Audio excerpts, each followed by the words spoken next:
Donc bonjour, moi c'est Nadjima Hassani, je suis la gérante du centre Cholanga à Combani.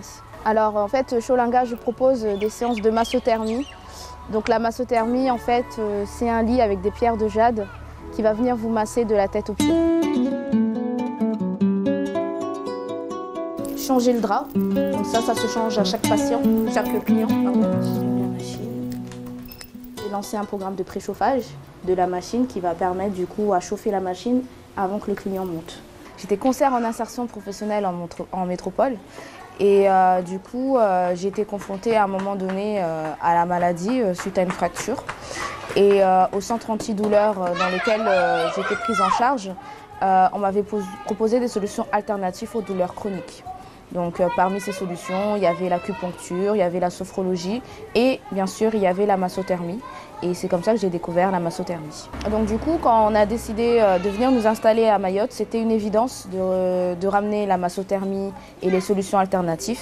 Parce qu'à Mayotte, on est face à un désert médical. Il n'y a pas de prise en charge pour les personnes douloureuses. Elles sont obligées soit de partir dans le département à côté, ou soit d'aller en métropole.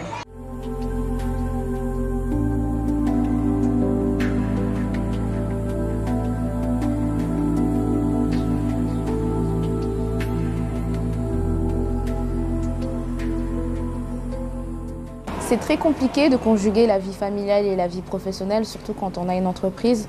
On ne compte pas nos heures, on sait quand on commence, on ne sait pas quand est-ce qu'on finit. Et là, pour l'instant, c'est vraiment le début pour moi, donc j'essaye encore de trouver un juste milieu parce que je travaille quasiment tous les jours. À Mayotte, plus de 60% des jeunes ont moins de 25 ans, ce qui constitue plus de la moitié de la population qui vont dans 10 ans être dans la vie active. Ce que je pourrais leur donner comme conseil, ce serait de s'accrocher, d'innover, de créer, car Mayotte, la création d'entreprises est la clé de l'économie mahoraise.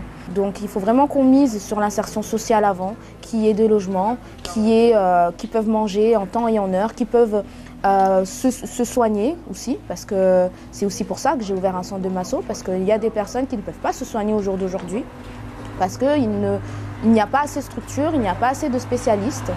Et je pense qu'il faut que déjà on arrive à développer pour le bien de nos enfants, pour le bien de l'économie, et qu'on les encourage justement à faire des études en médecine, à faire des études administratives, à créer des emplois, à créer des entreprises innovantes pour pouvoir développer Mayotte demain.